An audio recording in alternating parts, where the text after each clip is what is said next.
If you walked into a high-level strategy meeting at a major electronics firm in Seoul, say 10 years ago, the primary obsession would have been Tokyo. Every market share report, every R&D benchmark.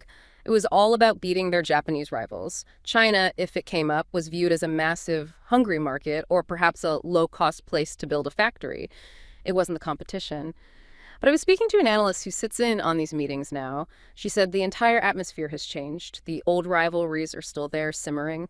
But the main presentation slide, the one that makes everyone in the room stop talking, isn't about Japan anymore. It's a map of the PRC's new semiconductor fabs. It's a list of state-backed investment funds with numbers so large they look like typos. 100 billion here, another 140 billion there. That's the moment, she said, when you can physically feel the room shift. The decades of bitter, complicated history between Japan and South Korea don't disappear, but they're suddenly overshadowed by a new, shared existential math. That pressure is forcing one of the most fascinating and unexpected strategic thaws in modern history. That opening anecdote really does set the stage perfectly for our mission today. We are going to undertake a deep dive to explore the comprehensive facts behind China's truly substantial state-backed drive into high-tech manufacturing. We want to establish exactly how this ascent is creating these new global benchmarks for industrial competitiveness, particularly, I think, in disruptive sectors like electric vehicles, Particularly EVs. and how this whole process is fundamentally and frankly, rapidly reshaping the global supply chain landscape. It's moving incredibly fast. So the goal here is for you, the listener, to gain a clear understanding of the speed, the scale, and, well, the strategic depth of this top-down national industrial project, and how it has completely altered the geopolitical and economic calculus for pretty much every major player in Asia and in the West. Yeah, what's immediately clear when you look into this is this isn't just talk, is it? It's not just aspiration. We have real, verifiable, quantifiable metrics showing that this strategic push is translating into, well, measurable global market dominance across a whole bunch of high-tech sectors. And to really grasp the scale and the implications of this success, I think we absolutely have to start with the foundational blueprint. That's the National Strategic Plan known as Made in China 2025, or MIC 2025. Right, MIC 2025. Okay, let's unpack this national strategy then. When you look at it, what was the core philosophy driving its creation back, 2015? Yeah, 2015. It was officially unveiled in May that year under Premier Li Keqiang. And the central idea, the philosophy, was incredibly focused. It was all about redefining China's industrial identity. Moving beyond the world's factory image. Exactly. For decades, that's what China was known for, right? Cheap, low-tech, lots of labor involved in the output. MIC 2025 was designed to completely shed that image. A total transformation. Total transformation. The goal was to become a technology-intensive powerhouse, capable of competing and even leading in what people call the Fourth Industrial Revolution. The plan basically formalized this big shift from quantity over to quality in manufacturing. So it wasn't just about incremental improvements here and there. It sounds like an explicit, almost urgent mandate to achieve technological self-sufficiency. Precisely. Urgent is the right word.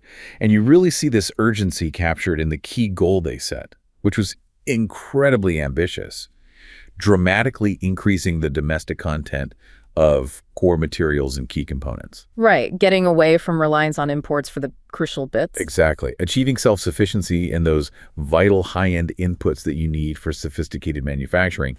They set a target 40% domestic content by 2020, and then this huge leap to 70% by 2025. 70%, wow. Yeah, and this wasn't just a gentle suggestion for the private sector. This was a national industrial mandate backed by the full force of the state. That 70% figure really jumps out. It implies a very strategic move to eliminate those bottlenecks and reduce vulnerability, doesn't it? Was this maybe a reaction to, say, frustrations with the WTO, or perhaps just a cold realization that depending on foreign inputs was a fundamental weakness? I think it was a bit of both, but probably primarily a really clear-eyed recognition of vulnerability. Look, if you can't produce the most complex components yourself, things like high-end machinery, precision sensors, advanced semiconductors, then your entire industrial base can potentially be choked off by foreign powers. Which we've seen happen, or attempts at it. Exactly, which China has definitely experienced since then. So that 70% goal meant that in key strategic sectors, China could theoretically operate, produce, and innovate without relying on anyone else externally. It was about building strategic resilience. Making sure that trade disputes or sanctions couldn't just halt their progress. Precisely. Couldn't stop their fundamental manufacturing progress in its tracks. And when we look at the funding behind that mandate, I mean, the numbers are just, well, staggering. It really signals an unparalleled seriousness about this long-term ambition. Oh, the funding scale absolutely puts it all into perspective. The initial commitment, just for MIC 2025 itself, was roughly US $300 billion in direct and indirect investment. Which is already huge. Already immense, yes. But the strategic commitment only got deeper after that. Following the initial launch, it really seemed to accelerate during and after the COVID pandemic. At least an additional $1.4 trillion has been poured into related new infrastructure initiatives. Wait, hang on. 1.4 trillion. That's a number that's almost hard to get your head around. Okay. How was that colossal sum actually deployed? And how does it connect directly back to manufacturing prowess? Yeah, it's a mind-boggling figure. That investment largely went into foundational stuff, digital and physical infrastructure, basically designed to maximize the efficiency of all this future high-tech manufacturing they planned. Okay, like what specifically? Well, a primary component was the massive national 5G network build-out. They were aiming for something like 5 million 5G towers. 5 million. And this isn't just about, faster downloads on your phone. This is about enabling these huge data-intensive smart factory floors, what they call the Industrial Internet of Things, or IIoT. Right, because you need that low latency and high bandwidth for real-time control. Exactly. Real-time control of robotics, AI, doing quality checks on the fly, coordinating these vast smart supply chains. So by building out this advanced infrastructure first, they effectively created probably the most advanced connected manufacturing environment anywhere in the world, all ready for the high-tech output that MIC 2025 was mandating. It's a completely different scale of thinking. It really is. I mean, these financial commitments, they dwarf the combined annual R&D budgets of many G7 nations. It just shows this whole-of-government approach aimed squarely at achieving technological leadership. That level of state direction, though, it needs specific policy tools, right, to make sure all that capital actually gets channeled towards real innovation and isn't just, wasted or misused. What were the specific fiscal levers, the regulatory levers they pulled? Good question. They used a pretty multifaceted toolbox. First off, the fiscal incentives were immediate and substantial. High-tech companies got significantly reduced taxation rates, often dropped from 25% down to 15%. Instantly making innovation more profitable domestically. Right. It makes it instantly more financially viable to invest in R&D at home. And that money often gets reinvested directly back into R&D instead of just being distributed as profits. So the state provided the carrot, the incentive, but they also needed a mechanism to ensure that R&D intensity actually kept going up, right? Absolutely. Beyond just the tax cuts, there was massive incentivization for R&D funding itself. And this was particularly directed towards the big state-owned enterprises, the SOEs, and major private manufacturers. Okay. These big players now account for more than 3/4, over 75% of the country's total R&D expenditure. And you can see the results, they're measurable. China's overall R&D intensity, that's spending as a percentage of GDP, hit 2.68%. 2.68%. How does that compare globally? Well, to give you some context, that figure actually surpasses the average R&D intensity level across the entire European Union. So it signals a really rapid maturation in their innovation cycle. And what about basic research? Because often the criticism is that state funding goes to applied tech, not the foundational stuff. That's a key point. And they seem to have recognized it. It's a profound long-term bet they're making. Central government spending specifically on basic research. The kind of fundamental science that doesn't give you an immediate commercial product, but forms the bedrock for future breakthroughs that saw a huge surge. Over 70% increase between 2020 and 2024. Wow. Reaching about 250 billion yuan. This helps ensure that the advancements aren't just incremental tweaks, but potentially groundbreaking. Okay, so they're funding internal R&D heavily. But in terms of acquiring knowledge quickly, how did the government make sure these domestic champions weren't just sort of reinventing the wheel or rebuilding old tech? How did they absorb cutting-edge global knowledge? Right. That's where strategic M&A mergers and acquisitions played a really critical role. Policies actively incentivize Chinese companies to merge with or acquire foreign technology companies. Targeting specific types of companies. Yeah, particularly those maybe struggling financially or ones that had valuable niche intellectual property, especially in those 10 key industries targeted by MIC 2025. It was a very strategic move to instantly absorb advanced knowledge, manufacturing processes, IP, essentially bypassing potentially decades of slower domestic development. It's a shortcut, in a way. A strategic shortcut, yes. And when M&A wasn't possible or practical, there was direct state funding, often through specialized entities, like the U.S. $2.9 billion Advanced Manufacturing Fund, or the really famous one, the U.S. $20.2 billion National Integrated Circuit Industry Investment Fund. Ah, the big fund for semiconductors. That's the one, the big fund. It's specifically aimed to de-risk and just kickstart these huge, large-scale projects in critical areas like semiconductors. Okay, so given the enormous financial inputs, the strategic M&A, the policy levers, but also considering the external pressure, the attempts to slow this down, how has MIC 2025 actually performed against its own metrics? Has it worked? The evaluation seems pretty unequivocal. It has been largely successful, arguably much more successful than many international observers might have predicted, especially given those efforts you mentioned, the sanctions, the tariffs aimed at stifling it. Really? What kind of numbers back that up? Well, independent analysis indicates that something like 86% of the over 260 specific goals proposed under the MIC 2025 plan have actually been achieved or even surpassed. 86%. That's remarkable. It is. It means goals in key areas like electric vehicles, renewable energy output, robotics deployment on factory floors, high-end marine engineering. Many of these were fulfilled ahead of schedule, or they actually exceeded the original targets. So this success isn't just theoretical on paper, it's tangible. We're seeing new industrial leadership emerge. Absolutely. The plan explicitly identified 10 key industries targeted for world leadership. These range from IT, including AI and the Internet of Things and robotics, through to aerospace equipment, pharma, and, crucially for our discussion, green energy and green vehicles. And furthermore, studies that track global technological competitiveness have confirmed this shift is happening.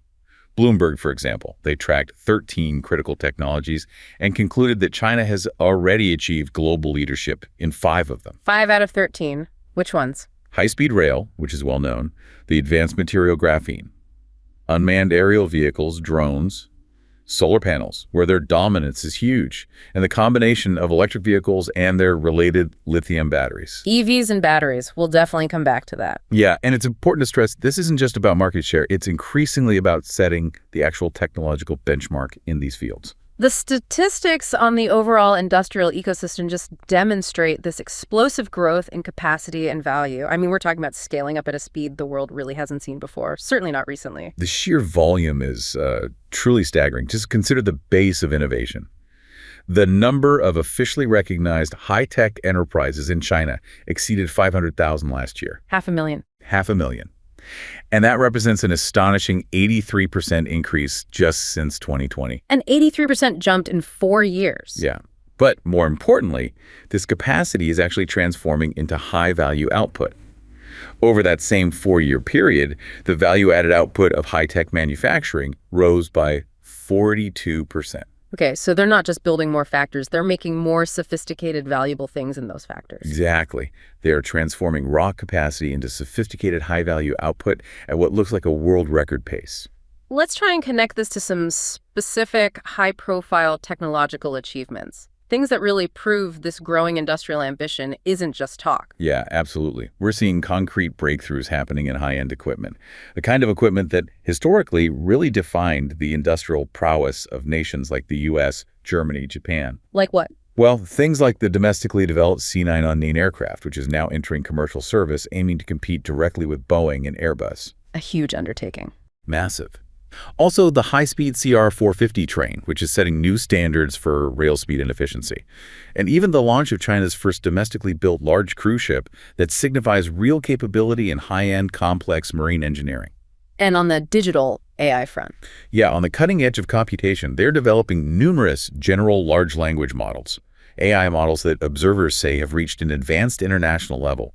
And they're really rapidly speeding up the applications of advanced robotics, including humanoid robots, in manufacturing and logistics settings.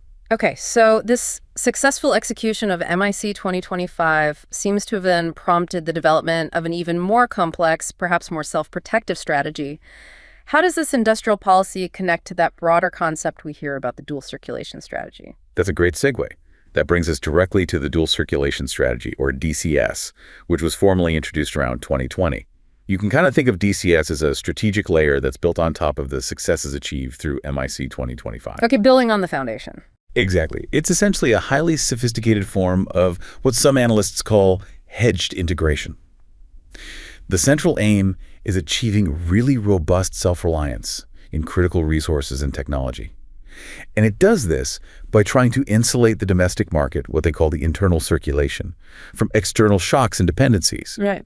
while still capitalizing on global markets, the external circulation. Okay, so if MIC 2025 was the roadmap to actually upgrade the technology itself, then DCS is more like the political and economic framework designed to protect that technology and guarantee the supply chain feeding it. Is that fair? That's an excellent way to conceptualize the difference, I think. The core idea of DCS is to promote maximum technological innovation domestically, specifically to eliminate any remaining bottlenecks where they still exist. Replacing imports. Exactly. It means domestic production must substitute for high-end imports, especially in critical inputs, things like sophisticated machinery, specialized auto parts, and probably most importantly, cutting-edge semiconductors. The strategic focus is subtly shifted here. How so? Well, where a previous rebalancing strategy might have focused on reducing dependence on exports, DCS focuses relentlessly on reducing dependence on imports, especially high-end imports.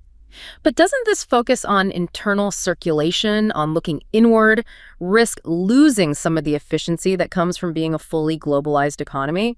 I mean, critics would surely argue that focusing too much inward can lead to inefficiencies, right? That is the central trade-off, absolutely. It's inherent in the DCS approach. The strategy basically acknowledges that there might be a potential cost, maybe some lost efficiency, in the short term. But it argues that the risk of technological dependency is a far greater long-term economic risk and a national security risk. So security trumps pure efficiency. In this calculus, yes. DCS is essentially like a security blanket for their industrial progress. It's designed to ensure that even if external markets collapse or supply chains are disrupted or even weaponized against them, China's vast domestic market can continue to function, innovate, and grow on its own. And then they still push outwards. Yes. That internal self-sufficiency is then coupled with continued efforts to boost external demand, often through big infrastructure projects like the Belt and Road Initiative. This helps ensure export markets remain robust for their increasingly sophisticated, higher-value goods.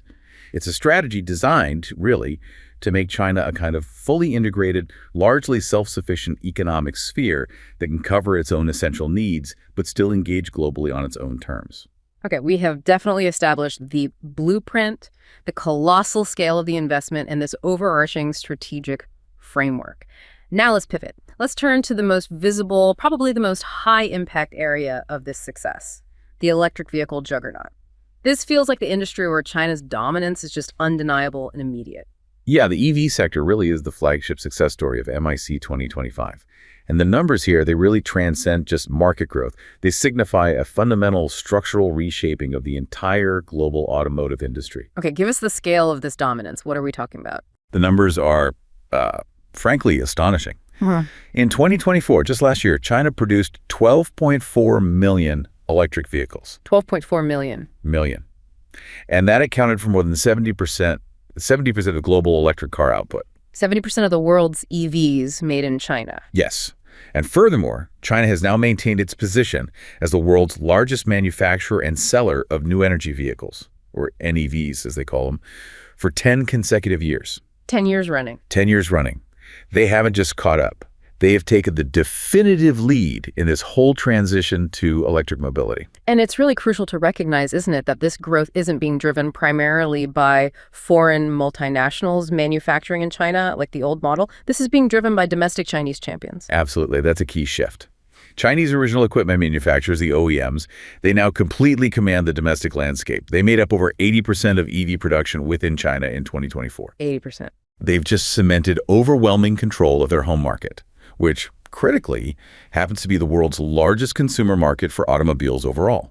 Okay, let's focus on the key player that's really defining this market. Because the global contest here seems to have morphed, hasn't it? It's no longer just, say, Tesla versus the traditional Detroit or German automakers. It feels like it's Tesla versus this Chinese manufacturing powerhouse, BYD. Yeah, BYD Build Your Dreams is, without doubt, the undisputed market leader right now. They hold a really substantial 31.4% share of all EVs produced in China in 2024. Almost a third of the market. almost a third.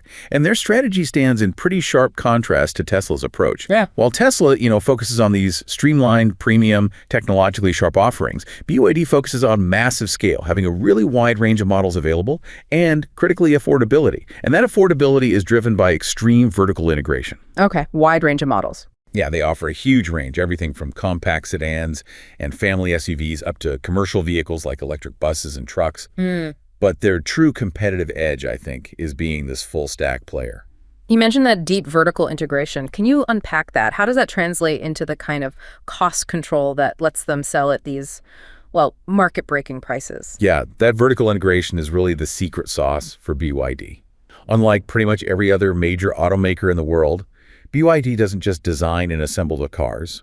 They also manufacture their own semiconductors, their own electric motors, and most importantly, their own batteries. They make their own batteries. Yes. This complete control over all the major input costs effectively eliminates the profit margins that would normally go to external suppliers.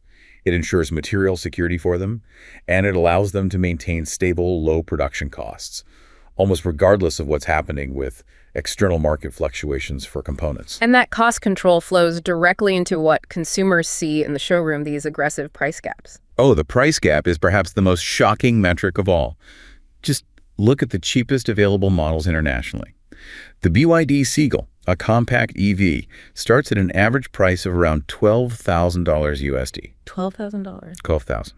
Now, contrast that with the entry-level Tesla Model 3 rear-wheel drive, which starts at approximately $38,000. 38 versus 12, that's huge. It's huge. Across the mass market segments, BYD systematically undercuts Tesla's pricing by an average of 30% to 50%. This clearly positions them as the volume leader, making EVs accessible to a much, much broader population. And that's a strategic move, really, aimed at dominating mobility globally, not just in China. But the rivalry isn't just about who can build the cheapest car, is it? There's clearly a heated technological battle going on, especially around things like battery chemistry and charging speed, which are absolutely central to consumer adoption. Absolutely. And the battery technology aspect really highlights some distinct philosophical differences between the players. Tesla, for instance, focuses heavily on integrating its custom cylindrical 4680 cells. They prioritize energy density and minimizing weight for optimal vehicle performance and range. Right. BYD, however, is the champion of a different chemistry, lithium iron phosphate, or LFP, particularly through its innovative blade battery design. Okay, for our listeners who might not be deep into battery tech, what's the key difference with LFP? Why is it significant? Right. So in short, LFP batteries use a less complex and crucially cheaper chemistry. They rely on iron, lithium, and phosphate rather than the more expensive and sometimes geopolitically volatile materials like cobalt and nickel, which are used in the more traditional nickel manganese cobalt or NMC batteries. So cheaper and less reliance on tricky materials. Exactly. And that also makes them inherently safer. Less prone to thermal runaway, cheaper to produce, and less reliant on those materials often sourced from challenging regions. Historically, the downside of LFP was lower energy density, which meant less range for the same battery weight. Yeah, okay. But companies like BYD and also CATL, the other big Chinese battery maker, have largely overcome this limitation through clever design innovations like BYD's blade battery. The blade design increases the structural efficiency of the pack, allowing more active material.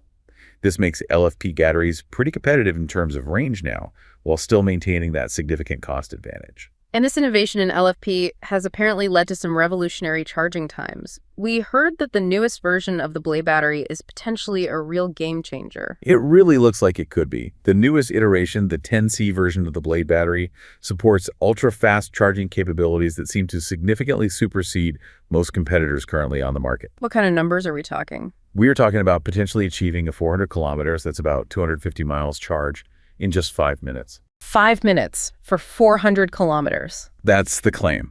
Now, to put that in perspective, the current sort of best-in-class rapid charging for a Tesla might achieve about 270 kilometers, maybe 170 miles, in 15 minutes. So much faster. Much, much faster. This technological leap directly addresses one of the primary anxieties that's been holding back mass EV adoption, which is charging speed or refueling time. It requires incredibly advanced thermal management and material chemistry, of course, to handle that immense power throughput without degrading the battery. Beyond the hardware, like batteries and motors, Chinese brands also seem to have a definitive lead, particularly in their home market, in integrating the car into the modern digital lifestyle, making them feel more like native digital devices, like smartphones on wheels. Yeah, that is arguably their most potent competitive advantage domestically in China. In China, EVs are really designed from the ground up to be these rolling smartphones on wheels. How so? They integrate absolutely seamlessly with the dominant local digital ecosystems, things like WeChat for messaging and payments, Alipay for payments, mapping services from Tencent or Alibaba. This is crucial for the typical Chinese consumer today, sometimes called the iPad generation, who just expects everything to work together smoothly. Real-time traffic navigation that's maybe tailored to their social graph, in-car payments for parking or charging, personalized entertainment streams. And foreign brands struggle with this. Often, yes. Foreign brands frequently struggle because their proprietary operating systems, developed for global markets, can feel disconnected or clunky when trying to integrate with the ubiquitous Chinese digital landscape. This can render them digitally irrelevant to the very consumers who are driving the massive market growth there. Okay, what about autonomous driving? How aggressively are these Chinese companies pursuing self-driving capabilities? Oh, they're accelerating very rapidly in autonomy. Chinese companies seem to view autonomous driving not just as a cool feature, but as the next major industrial battleground. Who's leading the pack? Well, Xpeng is often cited as a leader here. They're pioneering new developments in software and hardware integration, and they're aiming for level 3 autonomy. That's where the car handles most driving tasks under specific conditions, allow the driver to be hands-off, aiming for that in mass-produced vehicles very soon. And BYD. BYD is also pushing hard, especially in its premium lines, like the Denza N7 and the huge, highly advanced Yangwang U8 SUV. These vehicles are integrating state-of-the-art sensor suites, including high-resolution LiDAR, which is still debated by some Western automakers, and high-definition mapping technology. They are quickly approaching level 3 support, and they seem to have an explicit eye toward enabling future robotaxi fleets with this tech. Okay, so beyond the giants, BYD and maybe Tesla and Xpeng, who else is carving out significant, maybe more specialized niches in this fiercely competitive domestic landscape in China? Yeah, it's not just a 2 or 3 horse race. We see substantial diversification and specialization. For instance, there's NIO. NIO is known for its premium EVs, a very service-oriented approach, and particularly its highly innovative battery swapping system. Ah, the battery swap stations. Exactly. They focus on minimizing consumer downtime. You swap a depleted battery for a full one in minutes, and also eliminating consumer worries about battery degradation over time. They had nearly 3,000 of these swap stations operating across China as of the end of 2024. It provides a pretty unique ownership experience that really rivals rapid charging in terms of convenience for the user. That swapping model seems like a bold choice, though. Requires huge upfront capital and investment, doesn't it? Is it proving financially viable for them? It definitely requires immense upfront capital for the stations and the battery inventory, but it serves a clear strategic purpose for NIO, building a very high-touch, loyal customer base, and also guaranteeing high utilization rates for their specialized LFP battery packs, which they also produce. Then there's another interesting player, Li Auto. Li Auto, right, they do hybrids. Yes, they specialize not in pure battery electric vehicles, BEVs, but in plug-in hybrid electric vehicles, or PHEVs, specifically extended range EVs, EREVs, which feature large batteries for decent electric range, plus a small gasoline generator on board that kicks in to recharge the battery, extending the total range significantly. Targeting range anxiety directly? Exactly. They cleverly targeted the segment of affluent consumers, particularly families, who want the benefits of electrification, the smooth drive, the lower running costs, but without any of the range anxiety associated with pure EVs, especially for longer trips. And this strategy proved highly effective. Li Auto became the fastest luxury automotive brand in China to surpass 500,000 annual sales in 2024. 500,000 sales. That's impressive. And we can't ignore the more established legacy Chinese players who have really modernized their approach, like Geely, right? Absolutely. Geely is a huge established automotive group. They control influential EV brands like Zeekr, which is positioned as a premium competitor, and Geometry, aimed more at the mass market. Geely's strategy was quite global from early on. They famously expanded their global footprint years ago through strategic acquisitions, most notably buying Volvo cars from Ford. Right, Volvo. And they also hold a majority stake in the British sports car maker Lotus Cars. This allows Geely to leverage international engineering expertise, safety standards, brand recognition, while still deploying their rapidly advancing domestic EV technology. And Chery, another big name. Similarly, Chery, which is the fifth largest Chinese automotive group overall, is heavily investing in international markets now. They're setting up a major 400 million export base in Barcelona, Spain, actually taking over an old Nissan factory. This just demonstrates that the success they're having domestically is immediately being translated into very calculated global expansion plans. Okay, the sheer speed and the dominance in the EV sector are just impossible to ignore. But as you hinted earlier, the real power, the underlying enabler, lies beneath the surface. It's in the mastery of the entire value chain. Let's dig into that underlying factor that makes this rapid dominance possible. China's almost complete control of the critical mineral and battery supply chain. Yes, this control isn't just, a nice competitive advantage. It is the absolute structural foundation of their cost leadership and their scale advantage in EVs and beyond. China's firms collectively control over 70% of global EV battery production capacity. 70% of battery manufacturing. Yes. And even more crucial maybe is the midstream processing. They command something like 80% of global lithium refining capacity. This is vertical integration taken to the level of national industrial strategy. And within that massive production ecosystem you mentioned earlier, there are basically two companies that act as the world's gatekeepers for EV batteries. That's right. Those two giants are CATL, Contemporary Amperex Technology Co., Limited, and BYD, which makes batteries not just for its own cars, but sells to others too, including Tesla sometimes. CATL is the biggest. CATL holds the single largest global market share. They control roughly 37.9% of the global EV battery market, and they supply major international players, Tesla, BMW, Volkswagen, Ford, many others. BYD is second globally, holding around 17.2%. So combined, just those two. Combined, they command well over 50% of the world's entire EV battery production, and their dominance is particularly strong in that highly cost-efficient lithium iron phosphate, LFP, segment we talked about. LFP accounts for a remarkable 81.6% of battery installations in China, and CATL really dominates that specific LFP technology globally. This unparalleled concentration of power must allow them to effectively manage costs across the board, dictate pricing trends in global markets, and sustain these aggressive expansion strategies we're seeing in the EV sector itself. Exactly right. That cost advantage is deeply rooted in their absolute control over the upstream mining and, critically, the midstream chemical processing segments. They don't just assemble battery cells and packs. Chinese companies control or have huge influence over the entire supply chain. From mine to module. Pretty much. From directly investing in mines and securing raw material acquisition deals around the world, through the really complex chemical processing needed to purify those minerals into battery-grade materials, right up to battery recycling at the end of life, where, again, they control something like 60% of the global market. Let's drill down a bit more into that control of processing, because this seems to be where the real supply chain bottleneck exists for the rest of the world and where the strategic leverage is strongest. Yeah, the processing numbers are frankly frightening if you're a global competitor trying to build a non-Chinese supply chain. China controls, according to most estimates, 100% of spherical graphite processing. That's a vital material for making battery anodes. 100%. 100%. They control about 69% of synthetic graphite production. Overall, that means they control something like 92% of all battery anodes globally. On the cathode side, it's around 77%. And then there are permanent magnets, essential for EV motors and wind turbines. Right, rare earth magnets. Exactly. China controls an astounding 94% of global permanent magnet manufacturing. This absolute control over these critical processing steps minimizes their reliance on external suppliers, it maximizes their internal efficiency, and crucially, it guarantees the lowest possible production costs for nearly every key component. And that ensures their final product pricing remains incredibly difficult to beat.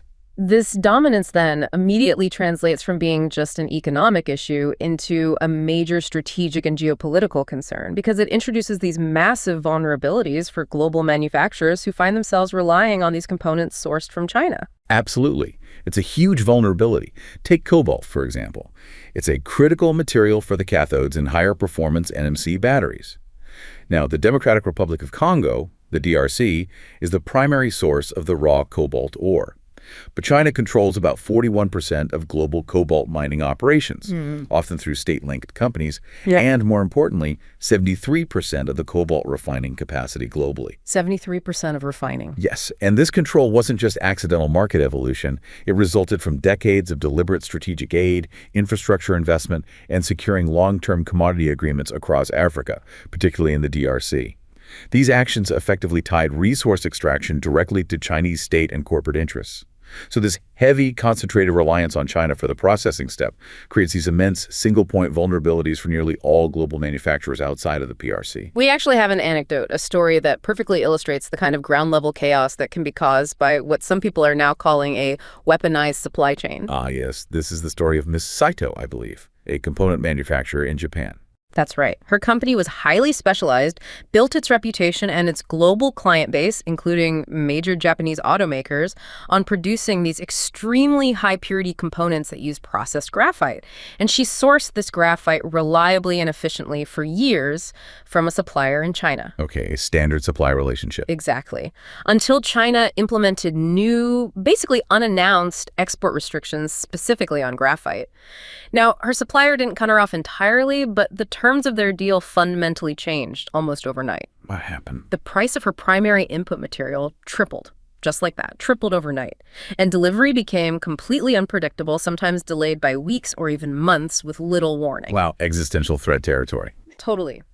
Mrs. Sato was suddenly facing an existential crisis for her business. Her company, which was a vital link in this delicate Japanese tech ecosystem, was completely paralyzed. Not because of a market failure, not because demand dried up, but purely because of a geopolitical decision made thousands of miles away regarding export controls. That dependency on Chinese processed graphite suddenly became this massive liability, not just for her company, but potentially for the entire Japanese auto and electronics industry she supplied. It just demonstrates so clearly how easily a single point of failure in a concentrated supply chain can destabilize even advanced manufacturing elsewhere. That story really shows that China has not hesitated, especially recently, to use these export controls as a powerful strategic tool, a way to reinforce its industrial dominance and perhaps secure its technological gains. Yeah, they have definitely ramped up their use of these controls quite dramatically in the last couple of years. It signals pretty clearly that they view control over these critical materials as, well, potential economic weapons, or at least significant leverage. Initially, they placed export controls on key materials like graphite, as in Ms. Sato's case, but also things like antimony and certain rare earth elements. Right. But then we saw a really significant escalation, didn't we? I think it was October 2025. That's right.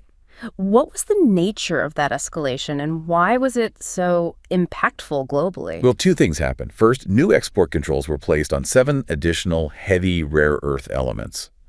These are crucial for things like high-performance magnets used in advanced electronics and defense systems.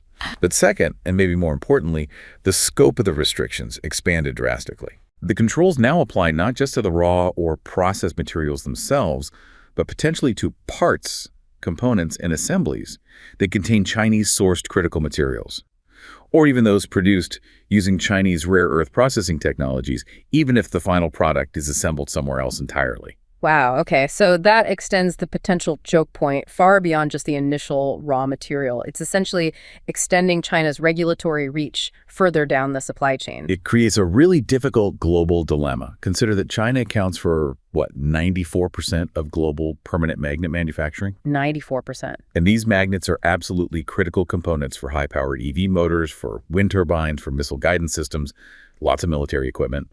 And since these components are essential for strategic sectors globally, energy, automotive, defense, semiconductors, even AI data centers, which need huge amounts of power, this escalation affects virtually every industrialized economy. So they're making it harder for competitors. They're essentially making it harder, potentially more expensive, and certainly more unpredictable for competitors to build sophisticated products without facing potential restrictions on Chinese-controlled inputs at some point in the chain. It reinforces their position as, in many cases, the single necessary global supplier for these processed materials and components. Okay, so this sustained, clearly successful industrial policy, combined with the calculated use of supply chain leverage through things like export controls, has inevitably triggered a profound global realignment. It's forcing traditional economic powers, particularly those in Asia close to China, to react both defensively and strategically. Let's look at the immediate global response, starting maybe with the most obvious reactions: tariffs and trade barriers. Yeah, the immediate reaction, especially from the West, has been a pretty significant surge of trade protectionism. And it's largely targeting those areas where China's growth has been most explosive: EVs, batteries, solar technology. Right, the 100% tariff in the U.S. Exactly. Yeah.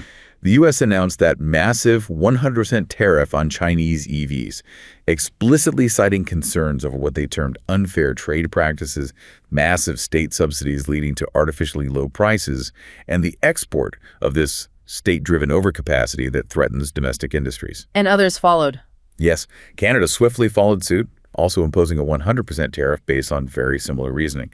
The European Union, after conducting a quite detailed anti-subsidy investigation into China's EV sector, chose to impose countervailing duties, tariffs designed specifically to offset the perceived level of government support those EVs receive. So Western nations are essentially using these trade barriers to try and buy some time for their own nascent domestic industries in these areas, but they're also actively trying to reshape their own manufacturing capacity using state-backed policy themselves, aren't they? Kind of mimicking the strategy they're criticizing. That's the critical second half of the response, absolutely. Yeah. The U.S. framework, particularly the CHIPS and Science Act and the Inflation Reduction Act, IRA, is arguably a direct attempt to replicate, at least in part, the scale and ambition of the state-backed industrial policy seen in China. Huge subsidies involved. Massive subsidies. Tens, even hundreds of billions of dollars in tax credits, direct grants, and specific government procurement rules, all designed to boost domestic manufacturing and critically secure non-Chinese supply chains, specifically for semiconductors and clean energy technologies. Can you give us a concrete example of how these mechanisms, like in the IRA, are designed to actually reshape the supply chain to exclude China? Yeah, take the IRA's clean vehicle tax credits for consumers, the $7,500 credit. To qualify for the full credit, vehicles have to meet increasingly strict battery sourcing requirements over time. Where the battery components come from. Exactly. Actively excluding critical minerals or battery components that were processed or manufactured by what the law calls foreign entities of concern, which explicitly includes companies based in or controlled by China. Causing a shift. It directly forces automakers who want their customers to get the credit to partner with companies and supply chains in countries like South Korea, Japan, Europe, or Australia, or to invest very heavily in building up U.S. domestic processing capacity for these minerals and components. Yeah. Similarly, the TGS Act uses grants and tax credits to successfully incentivize firms like TSMC from Taiwan and Samsung from South Korea to build new advanced semiconductor fabrication plants, fabs, right here in the U.S. Securing chip supply domestically. Secure the supply of critical computing power outside of potentially volatile geopolitical hot zones like the Taiwan Strait. Okay, this massive external pressure from China's rise and the required response from the West and others brings us right back to where we started our conversation. The most significant geopolitical response, which is this strategic thaw, this rapprochement between historical rivals Japan and South Korea. Yes. This strategic thaw is arguably the defining geopolitical outcome of China's rapid industrial ascent, particularly in Asia. The catalyst, as you put it so well in the opening, is that shared existential math. Right. Both nations, Japan and South Korea, feel this acute, pressing fear of being squeezed, not just in the final products like cars or electronics, but maybe even more worryingly in the core components, things like legacy semiconductors, the slightly older chips still vital for industry, and advanced batteries, where China's state-subsidized capacity is expanding incredibly rapidly, maybe even faster than they expected. And they realize the old rivalry is a luxury they can't afford. It seems so. They appear to realize that the long-standing, deeply complicated rivalry between them, which goes back generations and involves a lot of historical baggage, must now be superseded, or at least managed, in favor of presenting a more united economic and technological front against what they perceive as a common, potentially existential competitive threat. It represents a really fundamental shift in how they view their trade relationship with China itself, doesn't it? Precisely. For decades, trade between South Korea or Japan and China was largely complementary, right? Right. They supplied the high-end components, the advanced displays for phones and TVs, the sophisticated memory chips, the specialized manufacturing tooling, which China then assembled into finished consumer goods for the world. The old model. The old model. Now, China is rapidly internalizing the production of many of those high-end components themselves, thanks to policies like MIC 2025. Yeah. So the relationship is moving away from complementarity and towards direct head-to-head competition in core technological areas like advanced batteries, next-generation semiconductors, maybe even shipbuilding. And that realization is pushing them together. That realization seems to have dramatically accelerated the need for defensive collaboration between Seoul and Tokyo. They're increasingly focusing on maintaining their collective lead in the highest value, most cutting-edge technologies where they still have an advantage, and working together to secure their supply chains. And this collaboration wasn't just happening behind closed doors. It was formally recognized at the highest political levels, signaling a serious commitment to mutual economic security. Absolutely. The trilateral partnership involving the U.S., Japan, and South Korea has been powerfully reinvigorated in response to this dynamic. That Camp David summit in August 2023 was seen as a landmark moment. It formally recognized the shared need to strengthen ties in high-tech sectors and to secure critical supply chains together. What kind of practical cooperation came out of that? Well, for example, they are now reportedly coordinating on developing a joint supply chain early warning system. The idea is to try and flag potential disruptions like, say, a sudden restriction on graphite exports before they escalate into full-blown crises for their industries. This is classic external balancing in action, pooling their vast resources, technological expertise, and intelligence capabilities to try and counter China's growing technological strength in a more coordinated fashion. The intensity of this competition, this pressure, must be having a really profound, maybe even devastating psychological impact on the ground. Within companies in Seoul and Tokyo that perhaps just a decade ago felt relatively secure or even untouchable in their fields, we actually have the perspective of a mid-level South Korean manager that really helps to humanize this strategic threat. Ah, yes, the story of Park, the engineer. That's the one. He works at a South Korean component firm that specialized in what you might call mature, high-volume semiconductors. Things like power management ICs, display driver ICs, the kind of legacy chips that are still absolutely essential. They run everything from washing machines to automobiles. Right, not the cutting edge, but the workhorses. Exactly. And Park described this profound generational shift in anxiety within his company and his industry. His father's generation, he said, felt immense pride in relentlessly pursuing and eventually overtaking rivals in Japan and the U.S.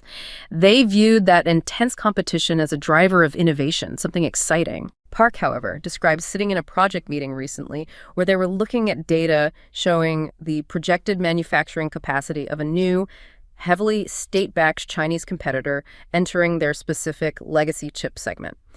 He said the numbers were just suffocating. Suffocating. Strong word, yeah.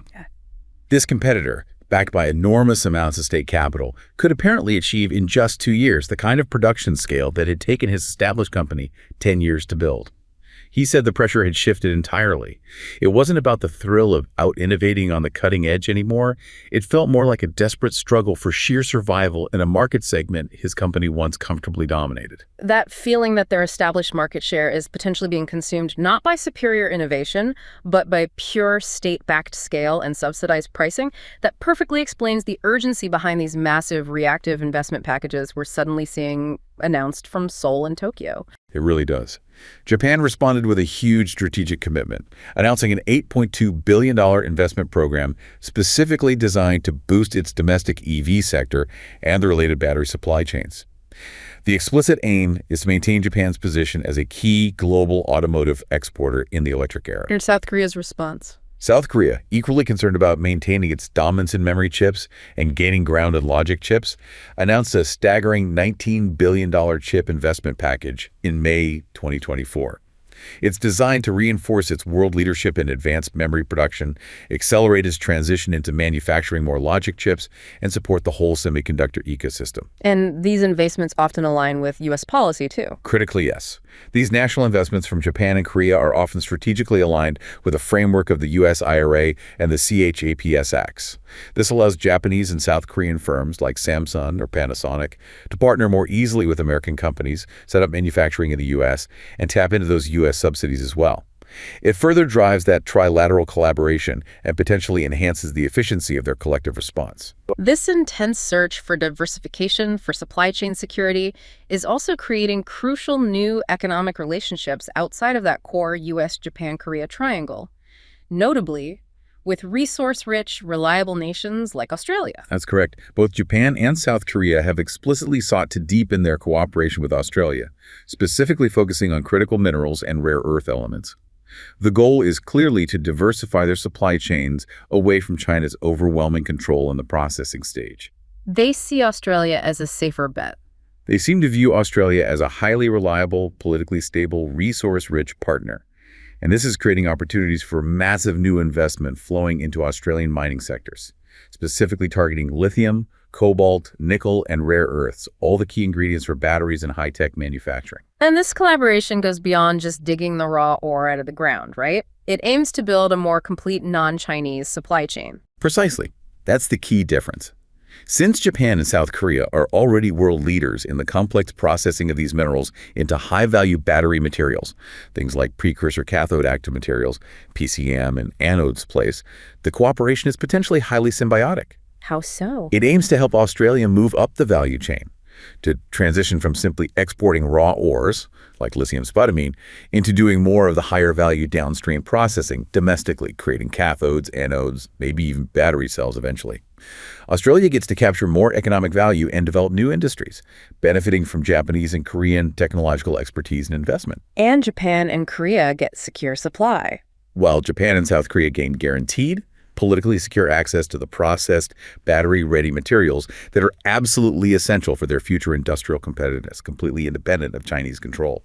What an incredible journey we've charted here. We've essentially moved from discussing a national industrial blueprint launched back in 2015, fueled by enormous state funding and deep strategic integration, all the way to witnessing a complete realignment of global technological and economic alliances happening in less than a single decade. Yeah, when you step back, what we've really witnessed and are still witnessing is the profound realization globally that China's incredibly successful large-scale industrial strategy, characterized by that immense state capital, guided by clear national goals and defined by deep vertical integration, has fundamentally disrupted the decades-old global economic order. And the key takeaway? I think the key takeaway has to be the sheer speed and the undeniable success on its own terms of this state-driven industrial policy. It has effectively set entirely new global benchmarks for cost, for vertical integration, and for sheer scale, particularly in critical areas like electric mobility and the core technologies that enable it. We are really seeing a seismic shift in global economic gravity, aren't we?